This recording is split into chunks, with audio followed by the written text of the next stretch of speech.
هنا غادي نبدا لكم حكايتي مع صاحبتي اللي كنت حاسباها اختي. انا ما كنتش متمرده ولا كنت كنطلب المستحيل من الحياه. كنت غير بنت بسيطه عايشه مع عائلتها، كنقرا كنضحك وكنحلم بمستقبل احسن. دارنا كانت صغيره ولكن عامره بالثقه. امي كانت تقول لي قرايتك يا بنتي هي سلاحك، وانا كنت كنآمن بهاد الكلمه. وفي وسط هاد الهدوء كامل دخلت حياتي وحده سميتها صاحبتي، ولكن في الحقيقة كانت اختبار. تعرفت عليها في المدرسة، قربنا لبعضنا بسرعة. كانت كتسمع لي وكنت كنحكي ليها كل شيء، مشاكلي مع العائلة، خوفي، حتى ضعفي، حتى الحوايج اللي ما كنتش كنقدر نقولها لدارنا كنت كنقولهم ليها، لهاد البنت اللي ما كتخونيش، راها بحال اختي. ولكن كنت غلطانة بزاف. بدات تغير تدريجيا، نظراتها ولات مختلفة، كلامها ولا فيه الغيرة، ولكن قلبي كان نقي.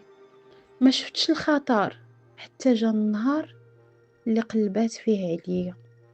مشات لعائلتي وما قالتش الحقيقة، قالت واحد النسخة اللي هي مظلامة بزاف منها. كبرت الأمور، بدلات الكلام بكلام، ورسماتني في صورة وحدة وأنا ماشي هي. قالت أنني ما بقيتش كنقرا مزيان، أنني كنكذب، كنخرج، أنني تبدلت بزاف. وأصعب حاجة أن عائلتي صدقاتها. تواجهت معاهم، بكيت، حلفت، ولكن الثقة كانت طاحت. وفي نهار واحد قالوا لي القراية سالات. هاد الكلمة كسراتني، دمراتني. خرجت من المدرسة، خرجت من الحلم ديالي، خرجت من المكان الوحيد اللي كنت كنحس فيه بالأمان. كنت كنرجع للدار وكنجلس بوحدي في البيت ديالي، كنشوف المحفظة ديالي والكتوبة ديالي وكنبكي بصوت اللي راه هو صامت. ما كنتش كنغضب، كنت كنتوجع. كنت كنقول علاش الصحبة كتكون أقسى من العدو؟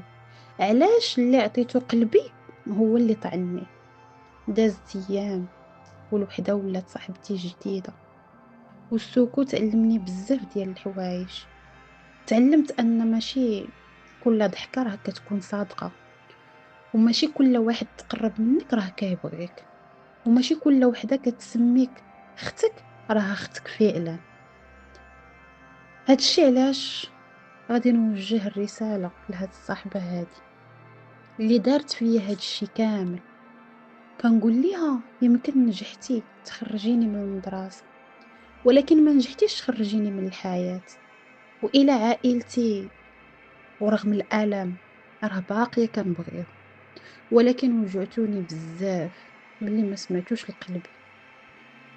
ولأي وحدة كتسمعني دابا، إلا تقتي ثقي اختي بعقلك، ما تثقيش بقلبك.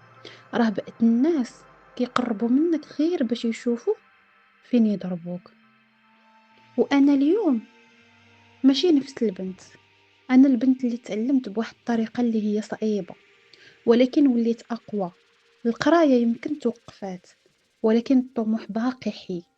وغدا ان شاء الله باذن الله نرجع ونكمل ونوقف على رجليا ونبني راسي من جديد، حيت اللي تكسر هو اللي وقف كيولي يطلب ويولي أصلب ويولي أقوى بجهد الله بإذن الله.